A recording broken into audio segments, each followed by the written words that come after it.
살아계신 아버지 하나님 감사합니다. 오늘도 주의 날 저희들 불러주셔서 이렇게 하나님의 보좌 앞에 나아가게 하신 것 감사합니다. 하나님 이 시간 저희들 영과 진리로 하나님께 예배하겠습니다. 하나님 우리의 마음을 온전히 받아주시고 우리의 마음을 온전히 통치하여 주시옵소서. 그리하여 하나님 예배가 마치고 돌아가는 길에 우리가 완전히 새로운 사람으로 그렇게 변화되어지는 귀한 시간 되도록 하나님 역사하여 주시옵소서. 감사하며 예수님의 이름으로 기도드렸습니다. 아멘. 네, 오늘 우리에게 주시는 말씀은 역대하 20장에서 12절, 20장 12절에서 13절 말씀입니다. 우리 다 같이 한 목소리로 합독하여 읽어보도록 하겠습니다. 역대하 20장 12절에서 13절입니다. 네, 성경이 있으신 분들은 성경을 찾아주세요. 같이 읽겠습니다. 시작. 우리 하나님이여 그들을 징벌하지 아니하시나이까. 우리를 치러 오는 이 큰 무리를 우리가 대적할 능력이 없고 어떻게 할 줄도 알지 못하였고 오직 주만 바라보나이다 하고 유다 모든 사람들이 그들의 아내와 자녀와 어린이와 더불어 여호와 앞에 섰더라. 아멘. 네, 오늘은 주 안에 있는 나라는 제목으로 말씀을 증거하겠습니다. 네, 역대하 20장은 굉장히 중요한 말씀인데요. 여호사밧 왕이 등장합니다. 여호사밧 왕은 3대 선왕이라 불리는 아주 훌륭한 왕이에요. 그런데 이 여호사밧 왕 때에 이제 모압, 암몬, 마온 이렇게 주변의 여러 나라들이 합하여서 이스라엘을 공격하는 이 상황입니다. 역대하 20장은.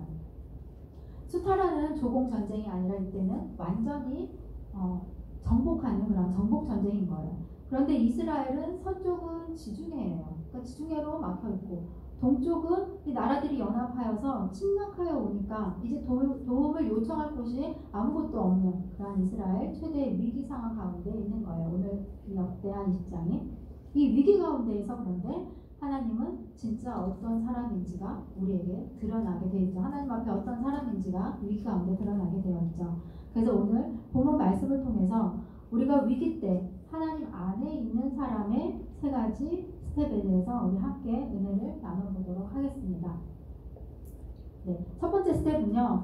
하나님 안에 있는 사람. 이 위기 때 하나님 안에 있는 사람은 어떤 상황에서도 그 방향이 하나님을 향하는 사람이에요. 네, 하나님 방향. 어떤 상황에서도 하나님 방향인 사람입니다.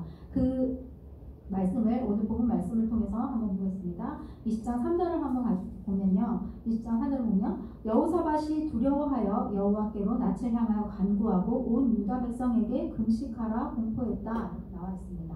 네, 이제 여호사밧이 두려워하였다라고 말하고 있어요. 1차적인 반응은 다 두려움입니다. 우리에게도 위기 상황을 맞으면요. 1차적으로 우리에게는 두려움이 먼저 다가와요. 그렇지만 그 두려움 가운데 이 여호사밧이 선택한 것은 무엇입니까? 전 국민이 금식하게 하였다는 거예요. 이 금식은 그냥 그냥 단지 밥을 굶는 것이 아니라는 거예요.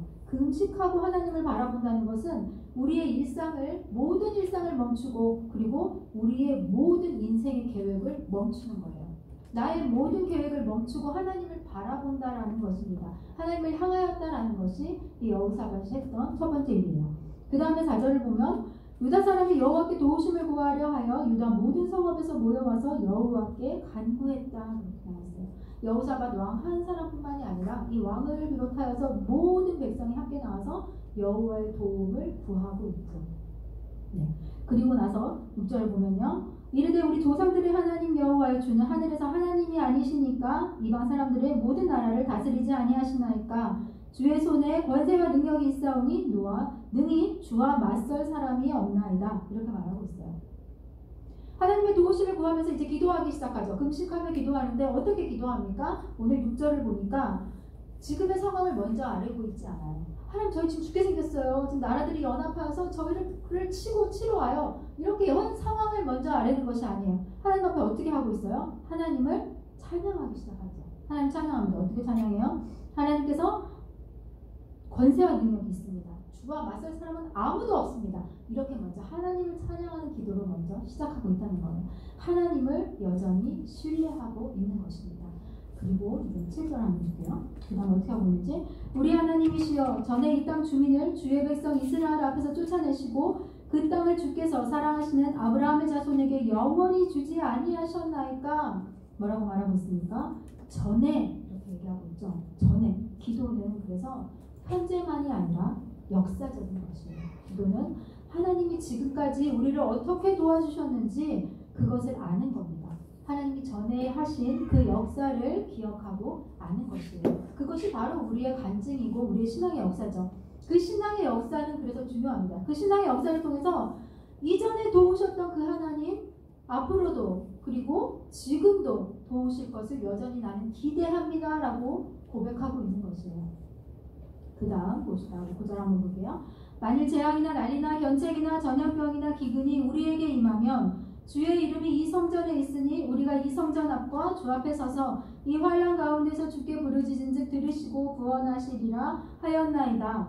뭐라고 하고 있습니까? 전에 하나님은 온 우주에 무소불지하신 분이지만 하나님께서 우리에게 성전을 주신 이유는 하나님이 그 성전에 하나님의 이름을 두시겠다고 우리와 약속하셨잖아요. 그리고 우리가 그 성전에 나와서 기도하면 하나님께서 들으시고 구원하시겠다고 그렇게 약속하셨잖아요. 하면서 하나님과의 약속을 다시 기억하고 있어요. 그래서 오늘 이것을 보면요. 이 첫 번째 스텝 하나님을 향하는 방법 보면요. 하나님 앞에 나와오죠. 먼저 자기의 모든 일상을 멈추고 하나님 앞에 나옵니다. 그리고 나서 어떻게 합니까? 하나님을 찬양하기 시작하시죠.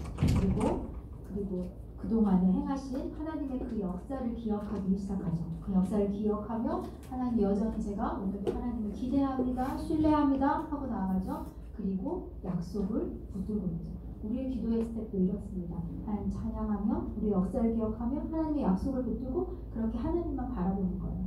그렇게 11절, 12절에서 주만 바라본다고 고백하고 있어요. 오늘 본문처럼 이제 그들이 우리에게 갚는 것을 보옵소서. 그들이 와서 주께서 우리에게 주신 주의 기업에서 우리를 쫓아내고자 합니다.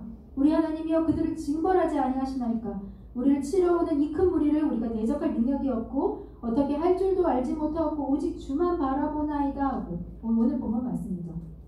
주만 바라봅니다 라고 고백하고 있어요. 그런데 이것이 결코 무기력한 고백은 아니라는 거예요.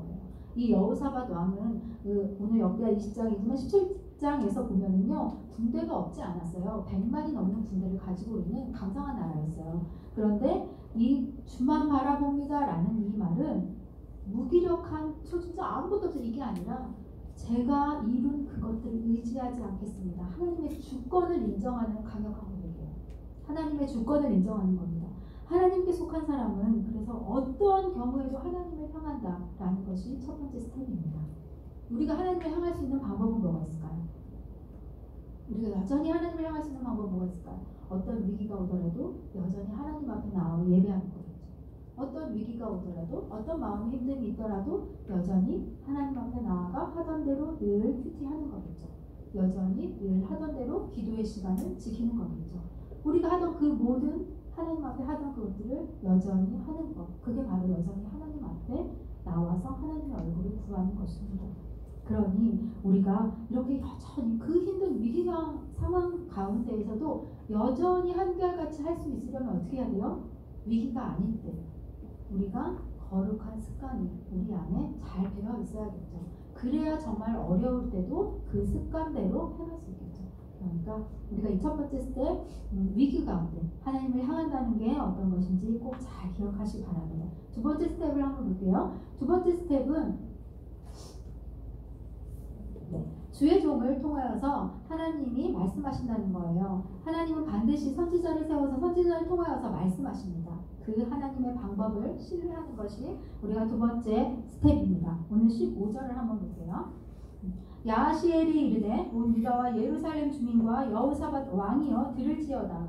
여호와께서 이같이 너희에게 말씀하시기를 너희는 이 큰 무리로 말미암아 두려워하거나 놀라지 말라. 이 전쟁은 너희에게 속한 것이 아니요 하나님께 속한 것이니라. 이 야하시엘이라는 하나님의 영이 임한 선지자를 통하여서 하나님이 선포하십니다. 네, 백성들이 이렇게 하나님 앞에 나와서 하나님만 바라고 하나님 앞에 구하고 있으니까 하나님께서 응답을 하시죠. 네, 너희가 나를 의지하니까 내가 도와주겠다라고 응답하시죠. 그런데 어떻게 응답하십니까? 그 응답하시는 방법은 선지자를 통하여 응답하시죠. 이 야하시엘을 통하여서 그 입을 통하여서 응답하십니다. 어떻게 응답하셨어요? 이 전쟁은 너희에게 속한 것이 아니라 이 전쟁은 내 싸움이다라고 선포하고 계시죠. 그렇게 하나님께서 답을 주시는 거예요. 하나님을 신뢰한다고 말하면서 우리가 이 방법을 신뢰하지 않기 때문에 하나님의 일을 볼 수 없는 거예요. 하나님 반드시 하나님의 종을 통하여서 선포하십니다. 살 길을 주십니다. 말씀으로 주십니다. 그래서 여러분들이 반드시 잘 기억해야 하는 것은 우리가 하나님만 바라보고 있어도 하나님의 이 방법을 신뢰하지 않으면 우리는 끊임없이 듣지 못하여서 소경처럼 살 수밖에 없다는 것입니다. 그러니까 우리에게 유익을 주기 위해서, 영적으로 유익을 주기 위해서 세운 영적 리더, 주의 종, 담임 목사님, 그리고 또 여러분들에게는 선생님들이 계시죠. 그런 영적 리더를 신뢰해야 한다는 거예요. 그런데 어떻게 신뢰가 될까요? 그죠? 여러분들이 내가 틀렸음을 인정하지 않으면 신뢰가 되지 않겠죠. 내가 오라 그러면 언제나 내가 오르면 너는 틀린 거잖아요. 그러니까 내가 틀렸음을 인정하고 주의 종을 신뢰할 수 있겠죠. 그리고 또 아까와 마찬가지로 평상시에도 그 영적 리더와의 신뢰 관계가 잘 되어 있어야, 잘 쌓여 있어야 위기 상황 때 하는 말씀이 정말로 나를 살리는 말씀으로 들려진다는 거예요. 그래서 평소에 함께 모이기 힘쓰고 평소에 좋은 관계로, 신뢰 관계로 한몸됨을 이루는 것이 반드시 필요하다는 말씀입니다. 네. 그리고 세 번째 스텝을 한번 볼게요. 세 번째 스텝 어떻게 써있습니까? 먼저 감사하는 것이라고 써있습니다. 먼저 감사하는 거예요. 오늘 21절 한번 21절 보면요. 백성과 더불어 의논하고 노래하는 자들을 택하여 거룩한 예복을 입히고 군대 앞에서 행진하며 여호와를 찬송하여 이르기를 여호와께 감사하세 그의 인자하심이 영원하도다 하게 하였더니. 네, 여호와께 먼저 감사하고 있어요. 이들이 전쟁에 나가요. 그런데 어떻게 나가요? 군복을 입고 무장하고 나가는 것이 아니라 맨손으로 심지어 예복을 입고 나갑니다. 예복을 입고 나가서 노래 부르죠. 노래 부르며 여호와께 감사하세요. 여호와께 감사하며 그렇게 전쟁에 나가고 있어요. 그랬더니 그 다음 장을 쭉 보면요, 이제 하나님께서 직접 일하시죠. 하나님 말씀하신 대로, 약속하신 대로, 근데 이 싸움은 너희에게 속한 것이 아니라 나에게 속했다 하신 대로 하나님께서 그 적군들이 서로 피하 식별이 안 되게 해요. 그들의 눈을 어둡게 만들어서 서로 자기들끼리 싸워 죽이게 만듭니다. 그렇게 해서 하나님께서 이제 그런 기적을 베푸셔서 하나님의 크기의 기적을 백성들이 경험하게 됩니다. 그러니까 우리가 여기서 꼭 기억해야 할 것, 우리가 정말로 하나님께 속해 있으면 내 수준을 보는 게 아니에요. 나만큼의 수준을 보는 것이 아니라 하나님만큼의 크기의 수준을 경험하게 된다는 거예요. 여러분 그거를 오늘 신뢰하시기 바랍니다. 하나님 크기의 수준의 기적을 여러분들이 경험하게 될 것을 반드시 신뢰하시기 바랍니다. 그렇게 됐을 때 상도 있어요. 더 큰 것은. 승리하면 반드시 상이 있다는 것을 여러분 기억하세요. 승리하면 상 주십니다. 전쟁에서 이기면 전리품이 따라와요. 그죠? 오늘도 보면요. 25절을 보면은 3일 동안 전리품을 거뒀대요. 얼마나 거둘 것이 많았는지. 그들이 놓고 간 금은 보화가 얼마나 많았는지 3일 동안 전리품을 거두었다라고 기록하고 있어요. 고난은 축복의 기회입니다. 하나님 일하실 수 있는 그 기적을 볼 수 있는 기회입니다.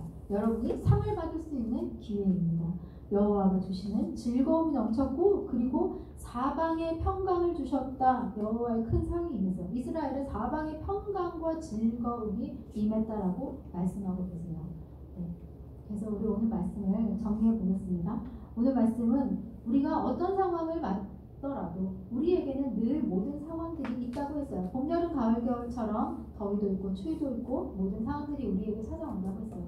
그 위기 때 여러분들이 정말로 주 안에 있으면, 주 밖에 있으면 소용이 없어요. 이 모든 것이 여러분들이 그리스도 예수 안에 있으면, 여러분들이 이제 그 안에 있으면 여러분들이 오늘의 이 세 가지 스텝, 이 말씀 들은 대로 정말 우리가 준비한 만큼이 아니라 하나님의 크기만큼 그렇게 주관하시고 역사하시고 공급하시는 하나님을 경험하게 되실 것입니다. 그래서 우리 올해 약속하신 공급하시는 하나님의 그 안전하게 하시고 살기를 주시고 기쁨을 주시겠다고 약속하셨던 그 공급하시는 하나님을 경험하시는 한 해가 반드시 되기를 예수님의 이름으로 축복합니다.